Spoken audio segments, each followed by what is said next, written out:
Olá, tudo bem com vocês? Especialmente vocês, torcedores do Lion, torcedores do Fortaleza. Eu até fiz uma live para falar dessa vitória do Leão.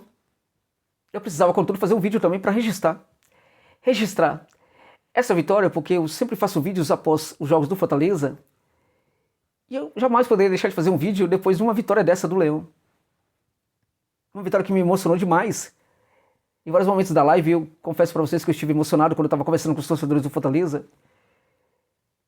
É uma vitória que me fez me comportar como se fosse um adolescente e não um analista de futebol, quando teve aquele gol, que para mim foi o gol que tem que ser dado pro Tinga, né? Ele foi o autor intelectual daquele gol. E que também me emocionou muito quando saiu o segundo gol, mas aí foi uma emoção, uma satisfação diferente, porque foi uma satisfação de quem estava olhando para o segundo jogo contra o São Lourenço no Castelão, jogo em que o Fortaleza pode ter problemas. Não está descartado que o Fortaleza possa perfeitamente perder o jogo para a equipe do São Lourenço no Castelão. E o que eu tive pensando o tempo inteiro foi o seguinte: se o Lion reproduzir os mesmos resultados positivos que o São Lourenço vai reproduzir, por exemplo, o São Lourenço ganhou do Mérida. Se o Fortaleza ganha do Mérida de 1-0, por exemplo, o São Lourenço ganha seu próximo jogo de 1-0, 2-1, e o Fortaleza ganha também de 1-0, 2-1 do mesmo adversário. O que significa isso? Significa que a equipe do Lion pode até perder por diferença de um gol no Castelão, que ainda assim chega à frente do São Lourenço. Daí a importância daquele segundo gol. Aquele segundo gol, na verdade, me conectou com a razão. E me emocionou também por causa disso. Mas o primeiro gol realmente desencadeou alguns saltos aqui da minha poltrona, né, de felicidade. Porque eu confesso para vocês, eu estava com dificuldade para ser analista durante o jogo. Porque eu sabia perfeitamente o que era essa vitória.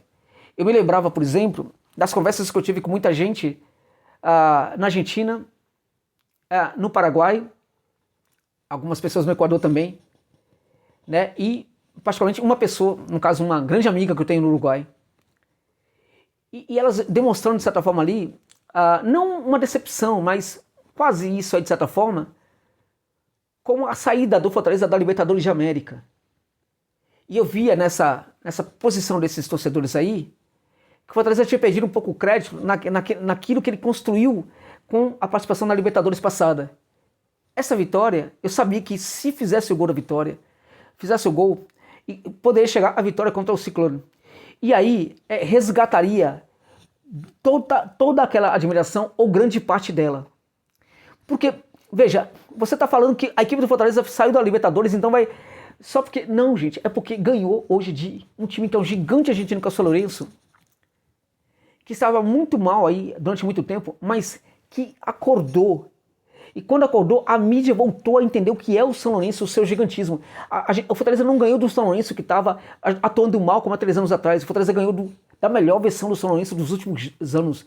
Talvez a melhor versão do São Lourenço dos últimos 8 anos. 10 anos.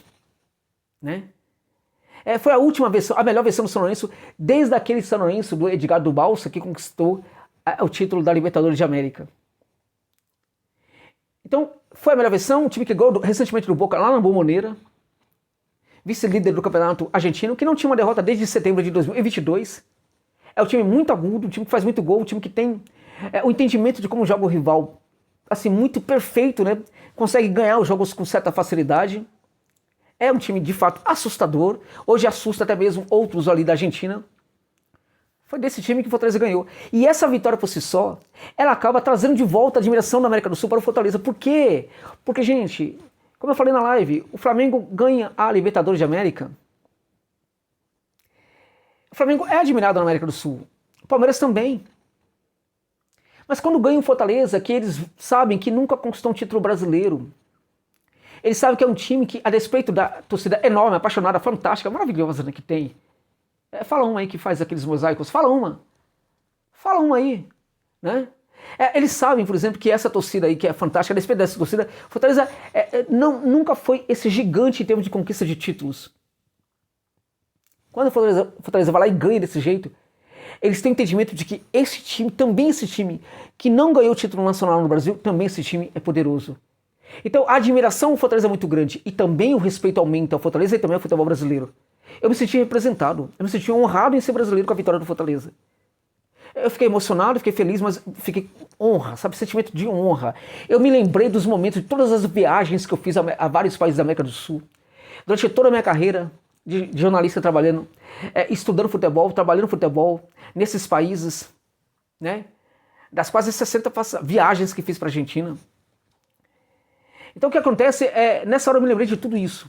Então foi uma vitória histórica, fantástica, de um Lion que soube jogar, soube sofrer, soube entender o seu adversário, soube o que era o São Lourenço e soube sofrer no primeiro tempo, praticando ao mesmo tempo um estudo sobre o que era o adversário para tentar implementá-lo no segundo. É claro que em alguns momentos no primeiro tempo você fala assim, Josa, que sofrimento é isso que a equipe quase levou gol, mas levou, não levou. Porque o sofrimento não o adversário quase fazer um gol, é como a equipe se comporta quando o adversário quase faz um gol. É a equipe conseguir manter a proposta que o técnico levou a campo quando o adversário quase mantém um gol. É a equipe não se perder no jogo quando a equipe adversária quase faz um gol e assusta muito quase fazendo um gol, né? E mexe muito com o psicológico da equipe quando quase faz um gol, como aconteceu no primeiro tempo. O fato é que o Fortaleza conseguiu se manter muito firme, porque a proposta era tipicamente de se defender, sofrer, entender o que era o São Lourenço e jogar muito mais na segunda etapa. Fantástico. Quem jogou mal hoje? Eu diria para você que o Pikachu hoje fez uma partida interessante, muito aquém daquilo que se espera dele, mas até ele não jogou mal. O Bruno Pacheco foi um monstro hoje em campo. Conseguiu fazer um jogo defensivo espetacular, também agrediu um pouco mais, algo que a gente precisa cobrar dele muito mais. O Brits jogou um partidaço, o Tite também foi muito bem, acho que muito bem protegido também pelo sistema defensivo. O Tinga teve seus momentos ali também, tudo perdoável, sobretudo depois daquele gol em que ele teve participação. Acho que o Sacha é um jogador que talvez não tenha tido uma boa jornada, acho que está sendo muito supervalorizado quando a gente olha para o banco e vê jogadores como o Hércules, por exemplo. Acho que o Caleb poderia ter entrado no lugar do Pochettino, acho. Que um poderia ter entrado, outro poderia ter entrado, que o Pikachu talvez não deveria ter entrado também e tal. Quem tá certo? Quem estava certo era o Vojvoda, né? Ele sabe o que está fazendo. Ele sabe o que é o rendimento dos jogadores. E ele tem essa confiança no jogador, ele sabe que o jogador pode entregar, né? Então a gente pode discordar do Vojvoda em muitas coisas, mas esse momento do Fortaleza tem muito a ver com o Vojvoda, porque essa vitória de hoje teve tudo a ver com o Vojvoda, gente. Talvez o melhor do Fortaleza tenha sido o Vojvoda hoje. Porque ele preparou a equipe para sofrer contra o São Lourenço, montando um sistema defensivo que a respeito do Sacha, que tá mal, o Sacha não tá, mas o jogo de hoje nem ele foi tão mal assim. Hoje a gente teve, por que o Brits jogou tanto na defesa, por que o Tite foi tão bem na defesa? Porque o sistema defensivo hoje foi muito bem. O sistema defensivo hoje foi priorizado. O Vojvoda entendeu que ia jogar contra a equipe, que tinha o Barrios, que é um demônio ali, o Barreiro, que é um jogador que também trabalha muito bem ali dentro dos zagueiros dos adversários. É um time que sabe chegar no campo de ataque com muita eficiência, com muita altivez e com muita força também e muita competência. Então era necessário ter uma defesa. A defesa era o problema do Fortaleza, hoje ela precisava ser o ponto forte do Fortaleza. E quando a equipe não conseguiu, com o seu sistema defensivo, através dos jogadores de linha, dar conta do recado, o Fernando Miguel foi lá e se apresentou, tendo hoje também uma bela jornada. Foi também hoje um dos melhores em campo, né? Então, o que acontece? O Fortaleza sofreu no primeiro tempo, não conseguiu dar uma finalização, não tem problema, não teve problema nenhum. O fato é que não levou, né? Nenhum gol. No segundo tempo volta já um pouco diferente, mas a coisa demora um pouco a engrenar, porque o Fortaleza também tinha ali uma responsabilidade com o São Lourenço, que voltaria no começo do segundo tempo, tentando entregar o mesmo jogo de velocidade, o mesmo jogo de protagonismo que fez no primeiro tempo. Então o Fortaleza também precisava ter muito cuidado. Não dava para se soltar, não dava para ter jogo de trocação contra o São Lourenço, gente. Quando a gente fala que o Fortaleza tem que praticar protagonismo, o que eu falo sempre não precisa praticar protagonismo atacando necessariamente. Não é assim que você domina o adversário.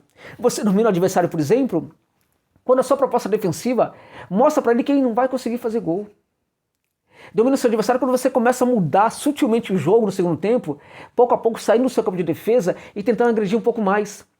E assusta o seu adversário, sobretudo, com a inteligência do técnico, que tira coelhos da cartola do banco de reservas, mudando completamente a forma da equipe jogar, com o Guilherme, que entrou jogando muito bem, atacando muito bem os espaços, com o Hércules, monstro no deslocamento dentro de campo, posicionamento sem com a bola, A capacidade quase invisível de pisar na área sem que as pessoas percebam. Ele está no campo de defesa, de repente está na área, algo que eu já falei inclusive em outro momento. Acho que, por exemplo, o Sacha de quando em quando ele pisa na área também, ele faz esforços terríveis para que isso aconteça e são muito previsíveis, né, as ações que ele pratica para chegar na área do adversário. O Hércules não. O Hércules consegue fazer isso muitas vezes de forma imperceptível, porque ele tem muito de jogador genial. Que bom que ele ficou por mais um tempo no Lyon. E o Wolverine também teve o entendimento de colocar um cara dentro de campo hoje que poderia ter entrado no jogo, até mesmo que está pedindo passagem, para ser o titular, até porque o Pochettino não está jogando muito bem. O Caleb entrou, matou a pau. Jogo demais. Um monstro, que jogador absurdo, gente. O Romero foi um dos que também, a gente não precisa falar, nenhum jogador foi mal hoje, mas o Romero não foi bem, assim como o Sacha também não, né? Mas não dá para criticar ninguém hoje, né?